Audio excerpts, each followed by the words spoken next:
आज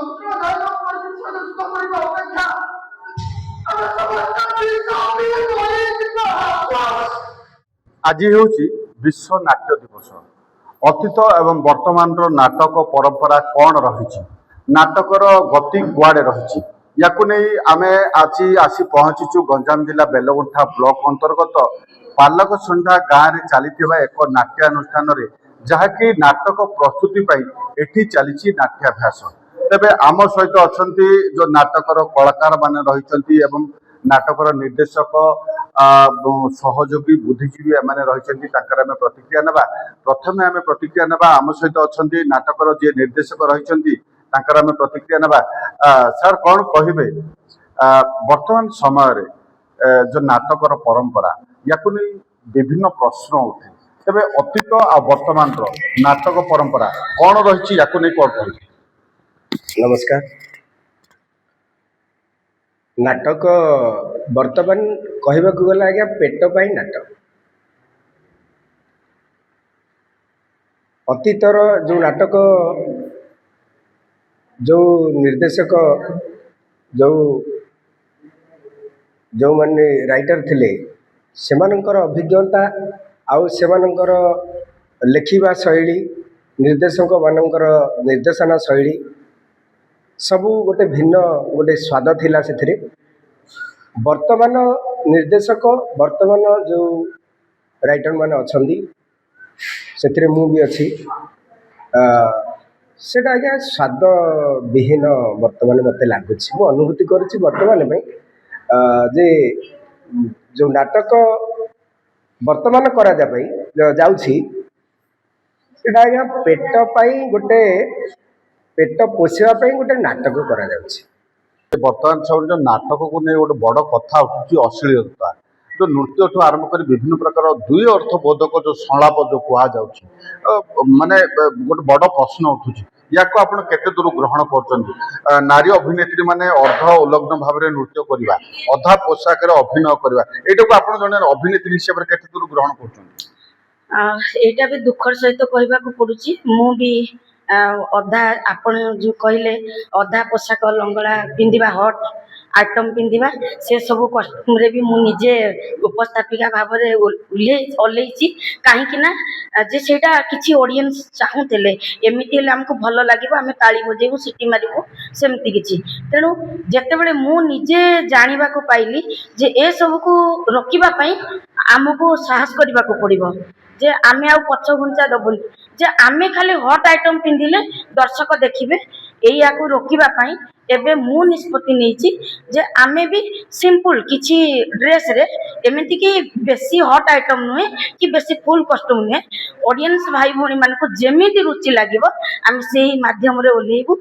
आ मु चाहूची अश्लीलता को दूर करबा पई अश्लीलता को दूर करने आज्ञा वर्तमान समय आपण मान जो अभिनय कर प्रकृति अभिनय माध्यम लोक को कौन वार्ता देवा चाहते? लोक तो चाहते मनोरंजन, आप मनोरंजन माध्यम कौन वार्ता देवा चाहते? वार्ता या देहा चाहूँगी जे समय आपण जहाँ खोजुची से अनुजाई कि वर्तमान राजनैतिक हो कि सामाजिक या उपरे लोकों पाखे जो जिनसा जीव तो नाटक द्वारा आम लोक गोटे भल जिनस दे पारिबा से आम चेष्टा करुचु। नाटक रे कौन से अश्लीलता नाटक न थाए, आम मन भीतर थाए अश्लीलता। नाटक रे कौन से अश्लीलता न थाए आ समाज को आम भल शिक्षा देवा, भल लोक भी बुझे जानवे शुणवे ये जिनस आम शिक्षा देव। आज्ञा बर्तमान आप जहाँ अभिनय कर नाटक समाज को गोटे वार्ता देला आप अभिनय कर? हाँ, नाटक तो समाज पे ही नाटक समाज को उत्तम वार्ता देवाई केवल नाटक हो हुए। वर्तमान समय जो नाटक परिवेषण होची गोटे युव दर्शक हिसाब से आप केते दूर ग्रहण कर? आज्ञा आमे तो बाहर आसु माने मासे दी मास रही गाँव में माने नाटक देखू गोटे मेलोडी कार्यक्रम नाटक सब किसी देखी बाहर को फिर चली जाऊ मासे पर जो नाटक होची गंजाम जो नाटक चली प्रकृति आप नाटक देखा बेसी आग्रही ना मेलोडी देखा बेसी आग्रही? ना नाटक नाटक तो आम जो भी नाटक देखा जाऊ नाटक ही देखी था। मेलोडी मेलोडी मनोरंजन कार्यक्रम एटा भी देखिए बाहर आसु माने देखी जीवु ଆଚ୍ଛା ମେଲୋଡିର ଗୋଟେ ବଡ କଥା ହଉଛି ଯୋଉ ଅଭିନେତ୍ରୀ ମାନେ ଯୋଉ ମାନେ ଅର୍ଦ୍ଧ ଉଲଗ୍ନ ଅବସ୍ଥାରେ ଯୋଉ ନୃତ୍ୟ କରୁଛନ୍ତି, ଆପଣ ମାନେ କହିବା ଯୋଗୁଁ ସେମାନେ ନୃତ୍ୟ କରୁଛନ୍ତି ନା ସେମାନେ ନୃତ୍ୟ କରୁଛନ୍ତି ବୋଲି ଆପଣ ଦେଖୁଛନ୍ତି? ସେମାନେ ନୃତ୍ୟ କରୁଛନ୍ତି ସେଥିପାଇଁ ଆମେ ଦେଖୁ। ସେମାନେ ଯଦି ସେମିତି ନୃତ୍ୟ ମାନେ ଯେମିତି ତାଙ୍କେ ଡ୍ରେସ୍ ପିନ୍ଧନ୍ତି, ଅଡ଼ିଏନ୍ସକୁ ତ ପୁରା ସବୁ ଯାହା ଦେଖେଇବ ସେମାନେ ଦେଖିବେ। ଅଡିଏନ୍ସକୁ ଯାହା ଅଭିନୟରେ ଦେଖାବ ସେମାନେ ଆପଣ ମାନେ ଦେଖିବେ। ଆପଣ କେବେ ପ୍ରତିବାଦ କରୁନାହାନ୍ତି ଏ ଯୋଉ ଜିନିଷର ଅଶ୍ଳୀଳତାକୁ କେବେ ପ୍ରତିବାଦ କରୁନାହାନ୍ତି ନା ଆପଣ ଆମେ ସେମିତି କିଛି ପ୍ରତିବାଦ କରିନୁ ବର୍ତ୍ତମାନ। କଣ ପ୍ରତିବାଦ କରୁନାହାନ୍ତି? ଏମିତି ହଟ୍ ଆଇଟମ୍ ଲଗେଇକି ସେମାନେ ଡ୍ୟାନ୍ସ କରୁଛନ୍ତି କିଛି ଯାହା ବି। ସେମାନେ ଯାହା ଅଭିନୟ କରୁଛନ୍ତି ଆପଣ ଦେଖୁଛନ୍ତି। ହଁ, ତେବେ ସେମାନେ ଯାହା କରୁଛନ୍ତି ଆମ ସହିତ ଅଛନ୍ତି ଜଣେ ବୟସ୍କ ବ୍ୟକ୍ତି ଆମ ସହିତ ଅଛନ୍ତି, ତାଙ୍କର ବି ଆମେ ପ୍ରତିକ୍ରିୟା ନେବା। ଆଜ୍ଞା କଣ କହିବେ ବର୍ତ୍ତମାନ ଯୋଉ ନାଟକ ପରିବେଷଣ ହଉଛି ଆପଣଙ୍କୁ ଠିକ ଠାକ ଲାଗୁଛି? ହଁ ମତେ ଠିକ ଲାଗୁଛି। ନାଟକର କଣ ଭଲ ଲାଗୁଛି? ନୃତ୍ୟ ଭଲ ଲାଗୁଛି ନା ନାଟକ ଅଭିନୟ ଭଲ ଲାଗୁଛି? ନୃତ୍ୟ ଭଲ ଲାଗୁଛି ମତେ। ନୃତ୍ୟ କଣ କିଭଳି ଭାବରେ ନୃତ୍ୟ ଭଲ ଲାଗୁଛି? ମାନେ ଯୋଉ ଡ୍ୟାନ୍ସ କରୁଛନ୍ତି ସେ ଜିନିଷ ଭଲ ଲାଗୁଛି।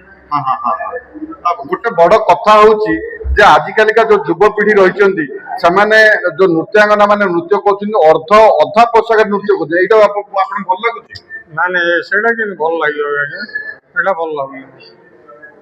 ଅଧା ପୋଷାକରେ ଯୋଉ ଇଏ କରୁଛନ୍ତି ସେଇଟା ମତେ ଭଲ ଲାଗୁନି। ତେବେ ଆପଣ ବୟସ୍କ ହିସାବରେ ଆପଣ ଯୋଉ ଦେଖୁଛନ୍ତି ନାଟକର ନୃତ୍ୟ କେବେ ପ୍ରତିବାଦ କରିନାହାନ୍ତି ଏମିତି କରନ୍ତୁନି ବୋଲି? ପ୍ରତିବାଦ କରିବା ଆଜ୍ଞା, ପ୍ରତିବାଦ କଲେ କିଏ ଶୁଣିବେ କି? ଶୁଣିବେନି। କିଏ ଶୁଣିବେ ଆଜିକାଲି? ଆଜିକାଲି ସମସ୍ତେ ଦେଖିବା ପାଇଁ ଚାହୁଁଛନ୍ତି, କିଏ ଶୁଣିବେ? ଦର୍ଶକ ମାନେ ଏଇଥିପାଇଁ ଦାୟୀ ବୋଲି ମୁଁ କହିବି ଯେ ସେମାନେ ଇଚ୍ଛା ପ୍ରକାଶ କରୁଛନ୍ତି ଅଶ୍ଳୀଳତାକୁ। ଯଦି ବି ଆମେ ଆମ ଇଚ୍ଛା ମୁତାବକ ଅଶ୍ଳୀଳତା ପ୍ରଦର୍ଶନ କରିବା, କଳାକାର ମାନେ କରିବେ, ସେମାନେ କାହିଁକି ପ୍ରତିବାଦ କରୁନାହାନ୍ତି? ନାଇଁ ଆମ ଗ୍ରାମରେ ଏଇଟା ହବା ଉଚିତ ନୁହଁ, ଆମର ଏଇ ପ୍ରକାର ଶଣ୍ଠଣା ଭିତରେ ରହିବା ଆବଶ୍ୟକ, କାହିଁ ତ କେହି କହୁନାହାନ୍ତି। ପ୍ରତିବାଦ ତ ହଉଛି। ପ୍ରତିବାଦ ସାର୍ କାଗଜ କଲମରେ ହଉଛି। ପ୍ରତିବାଦ କାଗଜ କଲମରେ ହଉଛି, ଆନ୍ତରିକତାର ସହ ହଉନି। ସେମାନଙ୍କର ମନ ଭିତରେ ଇଚ୍ଛା ଥାଉଛି କିନ୍ତୁ ପାଟିରେ ମାନେ ଆଚରଣ ଆଉ ଉଚ୍ଚାରଣରେ ସମ୍ପୂର୍ଣ୍ଣ ପରିବର୍ତ୍ତନ ଦେଖାଯାଉଛି। ତେବେ ଆପଣ ଶୁଣୁଥିଲେ ଏହା ଥିଲା ଯୋଉ ବିଶ୍ୱ ନାଟ୍ୟ ଦିବସ ଅବସରରେ ବର୍ତ୍ତମାନ ସମୟରେ ନାଟକର ଅବସ୍ଥା କଣ ରହିଛି ଏବଂ ନାଟକକୁ ନେଇ ଦର୍ଶକଙ୍କ ଠାରୁ ଆରମ୍ଭ କରି ନିର୍ଦ୍ଦେଶକ, ଅଭିନେତା ଏବଂ ଯୋଉ ଯୋଉ ଦର୍ଶକ ମାନେ ରହିଛନ୍ତି, ବୁଦ୍ଧିଜୀବୀ ମାନେ ରହିଛନ୍ତି, ତାଙ୍କର ପ୍ରତିକ୍ରିୟା ଆପଣ ଶୁଣୁଥିଲେ। ଭଞ୍ଜନଗରରୁ ରତ୍ନାକର ସାହୁ, କେ ନ୍ୟୁଜ ଓଡ଼ିଶା।